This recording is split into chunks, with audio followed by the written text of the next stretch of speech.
여보, 지금 어디야? 집에 있는 거 맞지? 나 아까 퇴근해서 방금 집에 도착했지. 아까부터 그건 왜 자꾸 물어봐? 아니, 당신이 집에는 잘 들어갔나 걱정되니까 그렇지? 저녁에 뭐 먹고 싶은 거 있어? 야근 끝나고 가면서 사갈게. 아니야. 당신 늦게 오는데 먹긴 뭘 먹어? 당신이나 저녁 잘 챙겨 먹고 야근해. 그래요. 내가 맨날 바빠서 진짜 미안하다. 결혼하면 당신한테 잘해준다고 그랬는데. 그런 소리를 이제 와서 뭐하러 해? 빨리 들어오기나 하세요. 알겠어. 막차 끊기기 전에 집에 들어갈게. 저는 결혼 3년 차 31살의 여자입니다. 남편은 결혼하기 전부터 저를 좋다고 따라다니던 사람이었고 당시에 남편에게 큰 관심이 없었지만 2년 가까이 연애 한번 하자고 따라다니는 당시의 남편에게 마음을 열어주었어요. 사실 남편의 외모가 키도 좀 작은 편에 전체적으로 제가 좋아하는 스타일은 아니었지만 이 남자라면 평생 바람 피울 걱정은 없이 살 것 같더라고요. 남편을 만나기 전에 사귀던 사람이 제 친구와 바람을 피우면서 친구도 잃고 남자도 잃고 당시에 너무 힘들고 슬펐던 기억이 있습니다. 그렇게 저를 좋다고 따라다니던 남편과 연애를 시작했고 정말 처음부터 끝까지 헌신적으로 제게 잘해주었어요. 연애 2년 만에 결혼까지 하게 되었고 지금까지 3년째 별 이상 없이 잘 지내고 있었습니다. 남들보다 키가 좀 작아도 상관없었고 외모가 별로여도 괜찮았어요. 작은 중소기업에서 만년 대리로 일을 하고 있었지만 돈을 많이 벌어다 주지 못해도 어차피 맞벌이를 하니까 먹고 사는 데는 문제 없었습니다. 남편에게 크게 바라는 점도 없고 안정된 생활에 만족하며 지냈어요. 결혼 3년 차에 아이가 없는 것이 좀 아쉬웠지만 조금 천천히 우리가 지금보다 여유가 생겼을 때 아이를 갖기로 하고 둘만의 시간을 즐기면서 살았었죠. 결혼 전에도 대리였고 결혼 후에도 계속 대리해서 진급이 되지 않던 남편은 올해 들어서 갑자기 회사 일로 바빠지기 시작했습니다. 남편 부서에 같이 일하던 과장이 회사를 그만두면서 할 일이 많아졌고 이때 열심히 하면 진급할 수 있겠다면서 일도 열심히 하더라고요. 하지만 그만뒀다는 과장이 유능한 사람이었는지 어쨌는지는 몰라도 하루가 멀다 하고 야근을 하고 매일 늦게 들어오는 날이 반복되었습니다. 여보, 나 오늘도 좀 많이 늦을 것 같은데. 기다리지 말고 일찍 자요. 아니 무슨 회사가 일주일에 3번을 야근을 시키냐? 그 회사는 당신 아니면 일할 사람도 없대? 하필 일이 가장 바쁠 때 과장이 그만둬서 그래. 그래도 요 시기만 좀 지나가면 괜찮아질 거야. 여름 휴가 때는 당신 좋아하는 제주도에 놀러 가자. 제주도고 뭐고 다 필요 없으니까 일찍 좀 집에 들어와. 요즘 우리 서로 얼굴도 제대로 못 보는 거 알아? 그럼 알지. 그래도 이렇게 일을 해놔야 토요일에 출근하는 일이 없어. 맨날 말만 그렇게 해놓고 저번 주에도 토요일에 출근했었잖아. 그래서 이번 주 주말엔 편하게 쉬기 위해서 일하는 거야. 우리 회사가 당신도 알다시피 체계가 좀 없잖아. 알겠어. 너무 무리해서 일하지 말고 저녁밥은 회사 카드로 맛있는 거 챙겨 먹도록 해. 알겠습니다. 오늘 진짜 늦을 것 같으니까 먼저 자. 무슨 놈의 회사가 사람 1명 빠졌다고 매일 야근을 시키고 그것도 모자라서 주말에 출근까지 시키는지 모르겠더라고요. 인력이 부족하면 새로운 사람을 뽑아서 충원해줘야 할 텐데 중소기업이라 그런지 뭔가 일 처리하는 것도 답답하고 옆에서 지켜보는 제 마음도 까맣게 타들어갔습니다. 혼자 저녁 먹는 날이 갈수록 많아지고 주말에도 토요일에는 심심치 않게 출근을 하더라고요. 그렇게 일을 하니까 일요일에는 피곤하다고 하루 반나절 내내 잠만 자고 우리가 얼굴 보며 대화하는 것도 드물어지고 외식을 하거나 데이트를 한 적이 언젠지 기억도 잘 나지 않습니다. 저는 남편에게 기대하는 것은 별로 없는데 소소한 부부의 일상이 깨지는 것이 싫더라고요. 이번에 진급을 안 해도 상관없으니 일을 좀 줄이고 나랑 시간을 더 보내달라고 해본 적도 있습니다.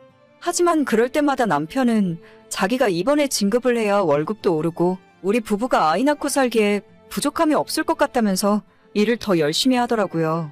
그러던 어느 날 모처럼 남편이 출근 안 한 토요일이었고 남편은 전날 늦게 퇴근하고 점심때까지 일어나지 못한 채 잠만 자고 있었어요. 저는 남편이 일어나면 밥을 먹이려고 점심 준비를 하고 있었고 요즘 너무 피곤해하는 것 같아서 보약이라도 한 채 지어서 먹여야 하나 고민이 되더라고요. 그때 자고 있는 남편의 전화기가 울리더니 갑자기 일어나 씻지도 못한 채 옷을 갈아입고 출근 준비를 하는 겁니다.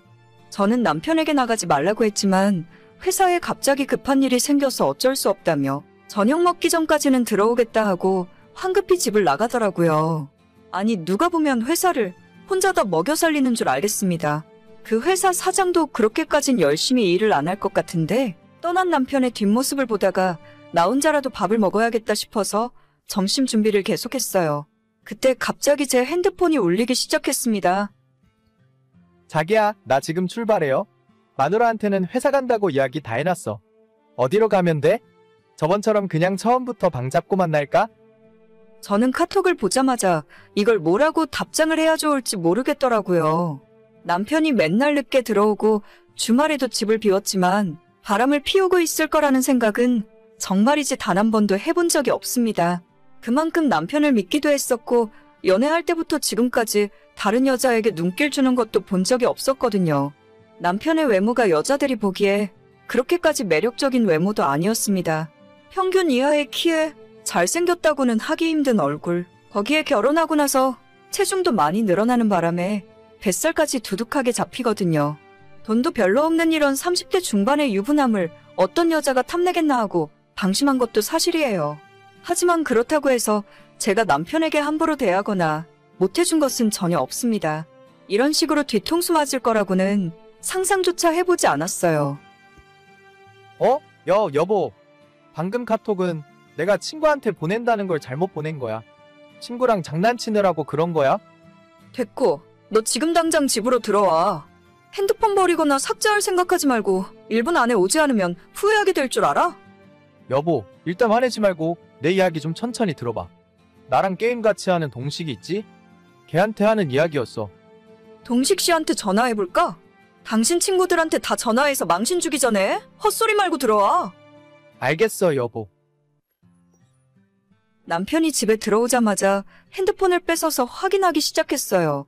바로 집으로 들어오라고 해서 그런지 남편은 바람 피운 흔적을 제대로 지우지 못했더라고요. 바람 피우는 여자와 나눈 카톡 대화방은 이미 지워버렸는지 확인할 수 없었지만 사진도 몇 장 찾을 수 있었고 문자와 카드 사용 내역 등 찾아보니 정말 쉽게 찾을 수 있었어요.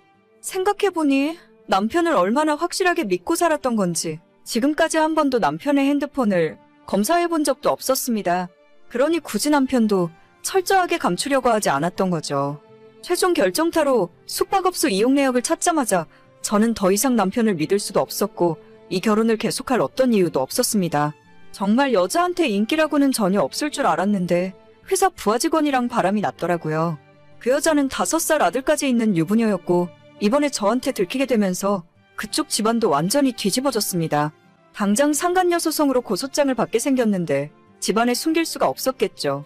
남편은 그저 한순간의 실수였다면서 제 바짓가랑이를 붙들고 울며불며 애원을 하더라고요. 저는 외모가 좀 떨어지더라도 착하고 나만 사랑해주는 남자라면 절대 바람 같은 건 피우지 않을 거라 생각했는데 그건 제 큰 착각이었어요. 연애할 때나 우리 결혼할 때도 남편에게 다른 건 다 용서해 줄 수 있지만 나를 두고 바람 피우는 것만큼은 절대 용서 못한다고 수도 없이 이야기했습니다. 한순간의 실수였건 계획적인 바람이었건 저는 그런 건 중요하지 않다고 생각해요. 부부 사이의 신뢰가 깨진 순간 결혼 생활도 거기서 끝났다고 봐야죠. 남편과는 더 이상 할 이야기가 없고 그 이후로는 변호사가 시키는 대로 절차에 따라 진행했어요. 이혼 서류를 작성하고 남편과 그 상간녀에게 위자료를 청구했습니다. 남편은 모든 걸 인정하고 제가 원하는 방향으로 이혼 서류에 도장을 찍었습니다. 다만 그 상간녀만큼은 자긴 바람 피운 적 없다며 끝까지 우기는 바람에 소송이 진행 중이고요. 그 소송 결과에 따라서 그쪽 가정도 깨지느냐 마느냐가 결정될 것 같네요. 애까지 딸린 이혼녀가 된다면 제 전남편과 합쳐서 가정을 이루면 딱일 것 같습니다. 상간녀와 상간남의 만남이라면 천생연분이 따로 없겠네요. 못생기고 여자에게 인기 없을 것 같은 남자라고 해서 믿고 살았더니 이렇게 뒤로 호박씨를 까고 있을 줄은 몰랐어요. 어차피 이렇게 될 바에는 얼굴이라도 좀 더 잘생긴 남자랑 결혼할 걸 그랬습니다. 그럼 억울하지는 않죠. 오늘의 사연은 여기까지입니다. 구독과 좋아요, 알림 설정은 많은 힘이 됩니다. 다들 행복하시고 좋은 하루 되세요.